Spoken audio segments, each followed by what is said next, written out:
Team India అభిమానులకు T20 ప్రపంచ cup 2026లో మరో ఊహించని షాక్ తగిలింది. ఇప్పటికే అభిషేక్ శర్మ అనారోగ్యంతో ఆస్పత్రి పాలై జట్టులో ఉంటాడా లేడా అని అందరూ టెన్షన్‌లో ఉన్నారు. ఇక ఇప్పుడు మరో పిడుగులాంటి వార్త వచ్చింది. ఇషాన్ కిషన్‌కు ప్రాక్టీస్‌లో తీవ్ర గాయం అయింది. ఫిబ్రవరి 12, 2026న ఢిల్లీలోని అరుణ్ జైట్లీ స్టేడియంలో భారత్ వర్సెస్ నమీబియా మ్యాచ్ ఉంది. ఈ మ్యాచ్‌కు ముందు ఆప్షనల్ ప్రాక్టీస్ సెషన్‌లో ఇషాన్ కిషాన్ బ్యాటింగ్ చేస్తుండగా జస్ప్రీత్ బుమ్రా వేసిన ఒక భయంకరమైన యార్కర్ అతని బొటనవేలు లేదా ఎడమ కాలుకు బలంగా తగిలింది. బాధతో ఇషాన్ కుప్పకూలాడు. ఫిజియోలు వెంటనే చికిత్స చేశారు. కొంతసేపు నెట్స్ నుంచి బయటకు వచ్చాడు. తర్వాత మళ్ళా బ్యాటింగ్ చేశాడు కానీ పూర్తిగా సౌకర్యంగా లేకుండా కొద్దిసేపటికే ఆగేశాడు. కాస్త నెమ్మదిగా నడుస్తున్నట్లు కనిపించాడు. ఈ గాయం సీరియస్ కాదని కొన్ని సోర్సెస్ చెప్తున్నాయి.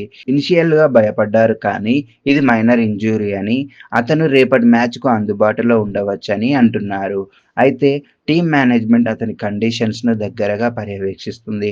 ఒకవేళ ఇషాన్ ఆడకపోతే ఓపెనర్ల సమస్య తీవ్రమవుతుంది.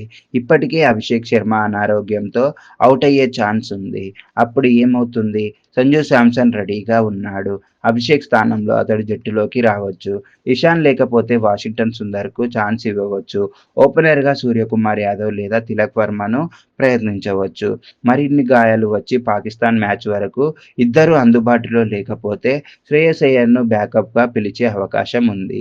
అతడు ఒరిజినల్ జట్టులో లేకపోయినా బీసీసీఐ అతన్ని రీకాల్ చేయవచ్చు. ప్రాబబుల్ 11 గురించి మాట్లాడితే సంజు శాంసన్, ఇషాన్ కిషన్, తిలక్ వర్మ, సూర్యకుమార్ యాదవ్, శివం దూబే, హార్దిక్ పాండ్యా, రింకు సింగ్, అక్షర్ పటేల్, వరుణ్ చక్రవర్తి, జస్ప్రీత్ బుమ్రా, హర్షదీప్ సింగ్. బుమ్రా ఫిట్‌గా ఉన్నాడు. అతడు 2 రోజులుగా పూర్తి ఇంటెన్సిటీతో ప్రాక్టీస్ చేస్తున్నాడు. అతని రిటర్న్ టీమ్‌కు పెద్ద బూస్ట్. ఫ్యాన్స్ ఆందోళన చెందుతున్నారు. గాయాలు, అనారోగ్యాలు టీమ్ రిథమ్‌ను డిస్టర్బ్ చేస్తున్నాయి. కానీ ఇది టోర్నమెంట్ మధ్యలో సాధారణం. ఇషాన్ త్వరగా రికవర్ అయి రేపు మ్యాచ్‌లో ఆడాలని ఆశిద్దాం. బుమ్రా యార్కర్లు ఎదుర్కొన్నా ఇషాన్ స్ట్రాంగ్‌గా ఉండాలి. మీరు ఏమనుకుంటున్నారు? ఇషాన్ రేపు ఆడతాడా? కామెంట్‌లో చెప్పండి.